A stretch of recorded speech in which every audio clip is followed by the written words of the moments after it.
이번에도 빈자사주를 한번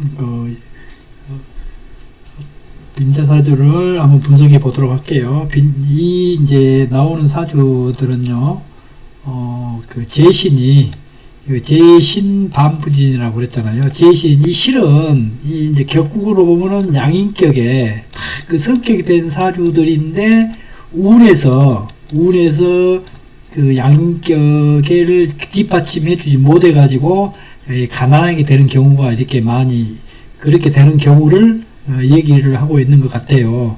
그래서 사주 두 개를 보게 되면은 둘 다 양인격이 이렇게 보고 격국의 이 사주 원국의 희기를 대운의 글씨 한자 한자를 가지고 대입해서 이렇게 보면은 길흉이 명백히 나타난다고 이제 그랬잖아요. 우리 잡병진전 이론에. 그걸 기준으로 해서 보는 것이 훨씬 더, 이렇게 가난하거나 부자거나 또 귀하거나 천하거나 하는 것들은 대체적으로 보면은 격국의 성패에 따라서 많이 좌지우지 된다. 라고 하는 것을 이 사주를 한번 보면요. 자, 5월에 병화죠. 5월에 병화거든요. 그러면은, 자, 보세요. 여기에 칠살이 이렇게 투출했고, 이 재성, 경금이 이렇게 두 개나 투출했어요. 근데 재생살이 됐어요. 재생살이 돼가지고 사주가 격이 아주 훌륭하게 이제 이루어졌다. 그렇게 보고 있고요. 이렇게 이제 보면은 재생살에 재살이 여기서 보면은 살이 용신이 되는 것이고 그 다음에 재성이 용신을 보호자는 상신이 되는 것이거든요. 이 사주에 그래야 재생살이 되는 거죠. 이 살이 강한 양인을 억제를 이렇게 해야 되는데 거기에 이 임수 살을 뒷받침해주는 경금 재성이 상신이 되는 것이죠. 원래 용신은 양인이죠. 원래 격국 용신은 양인인데 양인격에 그 재성하고 칠살이 투출되어 있어가지고 재살을 쓰는 사주다. 그렇기 때문에 사주가 그 성격이 됐다라고 이렇게 보고 있죠. 그러나 이게 성격이 됨에도 불구하고 이 사람이 왜 가난하게 됐냐 하면 임철조 선생의 그 통변을 보면요. 이 명조는 여름에 태어난 화가 금을 만나 약한 살을 재성이 생하고 있고 양지지가 혼잡되지 않아 살과 양인이 청하니 확실히 명리가 빛날 것이라고 할 것이다. 그랬거든요. 그러나 그것은 지지가 이제 목화로 되어 있거든요. 목화가 금수를 싣지 않으니 천간에 있는 금수를 싣지 않으니 마치 한 잔의 물로 이렇게 집을 이렇게 가득 실은 마차에 불을 끄는 것과 같아서 그런 마차에 불을 이렇게 끄면 한 잔의 물로 끄지를 못하잖아요. 그런 격이란 얘기예요. 불을 끄지 못하고 오히려 재성에 기만 살아나는 것을 모르고 하는 말이다. 그랬거든요. 이게 재성이 이제 부진됐다는 뜻이에요. 이제 임철조 선생의 통변은 5월에 이제 경금이 안 그래도 이렇게 약한데 지지에 근이 하나도 없잖아요. 임수나 경금에 근이 하나도 없어요. 그래서 그러면은 근이 오는 신유술 같은 그런 때는 아주 좋았겠죠. 이 사주가. 그래 병술 정해운은 아주 흉한 사주가 되죠. 이따 보면 알겠지만. 그래서 하절은 경금이 폐절지로 여름에는 이제 경금이 폐절지로 이렇게 재가 부진되었음을 가히 알 수가 있다 그랬거든요. 천은 개미 갑신 을류로 토금으로 흘러 의식이 풍부하였으나 병술운으로 바뀌어 지지가 하국을 이루니 부인과 자식을 극하고 재산이 많이 축났다. 수만의 가업이 물에 씻은 듯이 다 흩어지고 정해운에 들어 정임합하고 인해합이 되어 고독하고 고생하더니 끝내는 사망했다. 이제 그랬거든요.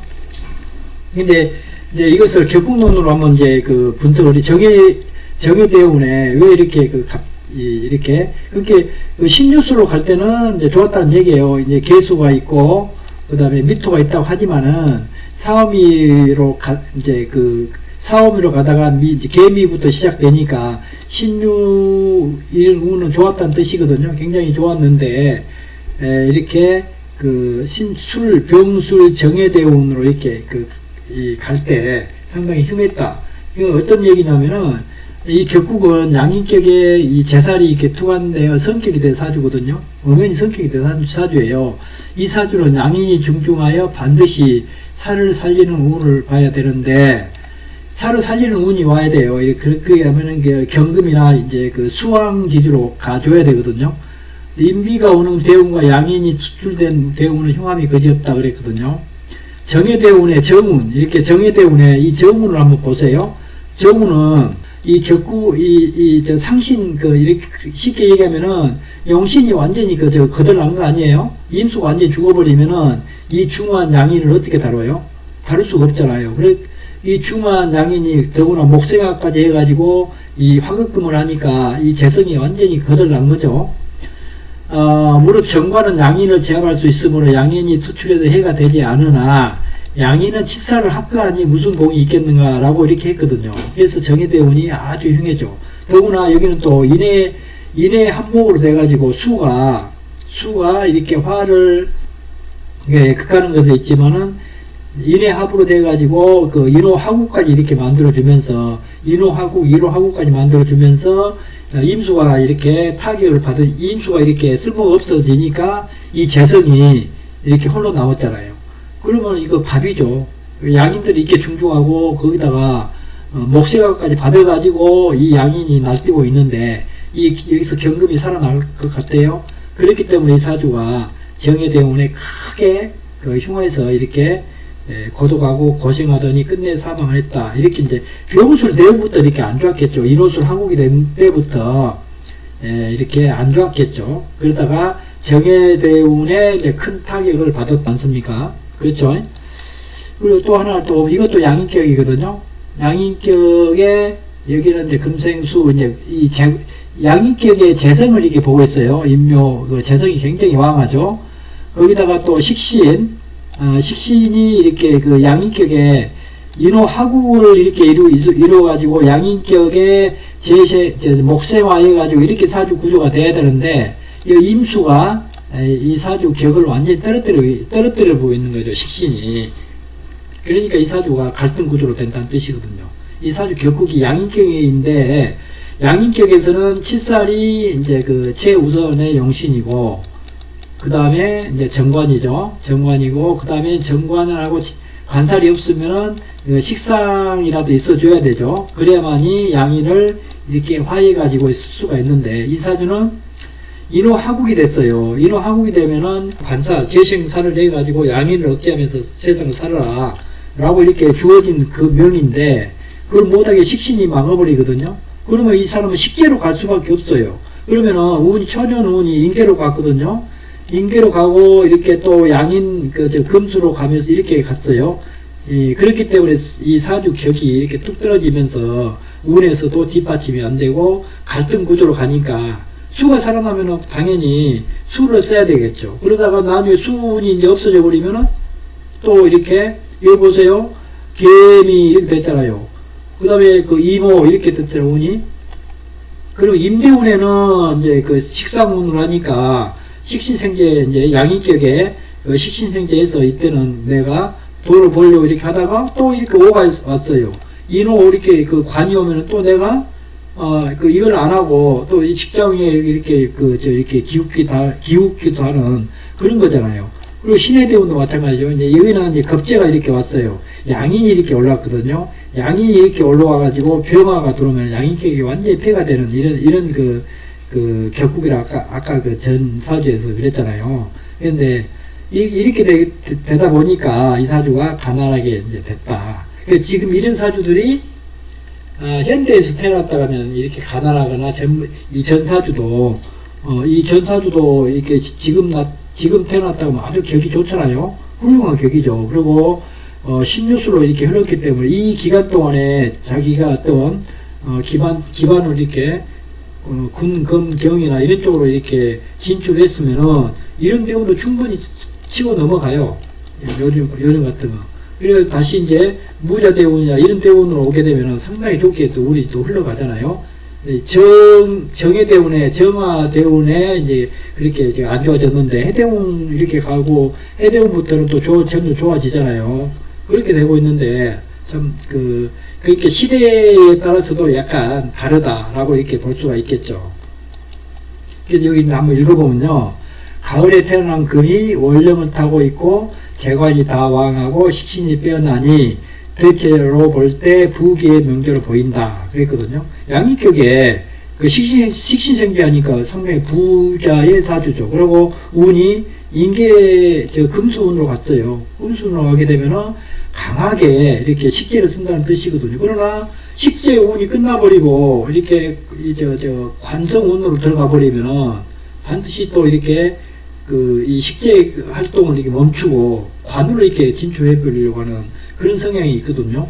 그렇기 때문에 사람이 한 가지 일을 기준 쭉 이렇게 한 가지 일을 지속적으로 할 수가 없기 때문에 가난하게 된 거예요.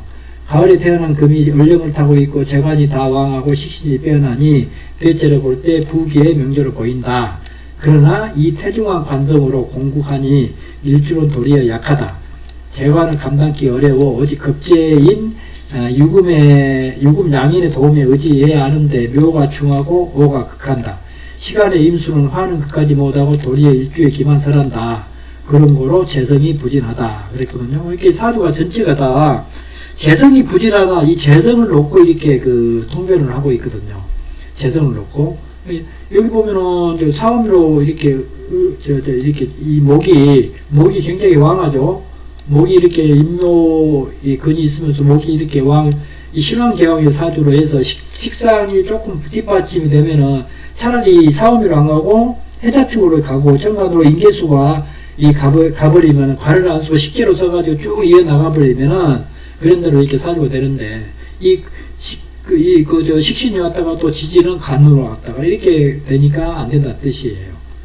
그래서 보면은 초운 갑신 금의 노광주로 일찍이 입반하였는데 그 운이 남방으로 가니 빈핍을 그 이유는 운이 남방으로 갔다는 뜻이거든요.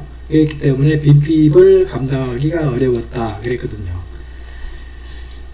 이제 자평기년 격국으로 이렇게 보면요. 양인격에 재생산을 하고 있는 사주거든요. 이게 있는데 임수가 흉신이에요. 여기서는 식신이 흉한적이잖아요. 식신생제 이렇게 수생목 목생화가 안 되고요. 이 사주는 그냥 이 식신이 이 관도 극하고 재성도 생하고 그러니까 병 주고 약 주고 한다는 뜻이거든요. 이게 식신 하나가 병 주고 약 주고 한다. 이 사주를 가지고 가계를 했다. 그러면 가계를 했는데 가계를 하면은 직원복이 있겠어요?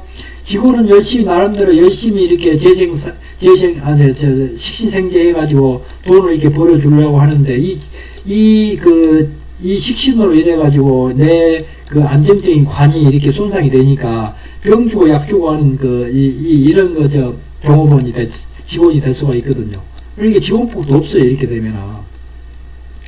그래서 양익계 간살이 합국을 하고 재성이 화하여 생하여 성격이 되었죠. 그러나 임수 식신이 화를 극하니 임수로 인하여 격국이 폐가 되었다라고 이렇게 이제 보시면 되고요. 자평진전 109페이지 페이지 109페이지 보면은 사지신도 격을 파할 수가 있다라고 하는데 양익격에는 반드시 살이 있고 살을 보호해주는 재인이 보좌해야 한다고 하였다. 그러므로 이 사주는 식신으로 폐가 된 경우다라고 이렇게 분석을 해봤습니다. 그래서 사주들이 격국이 아무리 좋다고 하더라도 그 격국을 운에서 이렇게 보호해주고 이렇게 운에서 끌어줘야 돼요. 확실히. 근데 격국이 약간 폐격이 되어도요, 이렇게 운에서 이렇게 사주를 이렇게 살려주는 운이 오면은 굉장히 부자로 살고 기하게 이렇게 돼 있어요. 자, 여기까지 이제 2개의 사주를 보고요. 다음에도 한 2개의 사주 더 보기로 이렇게 하고 오늘은 이제 이것으로 마칠게요. 수고하셨습니다. 안녕히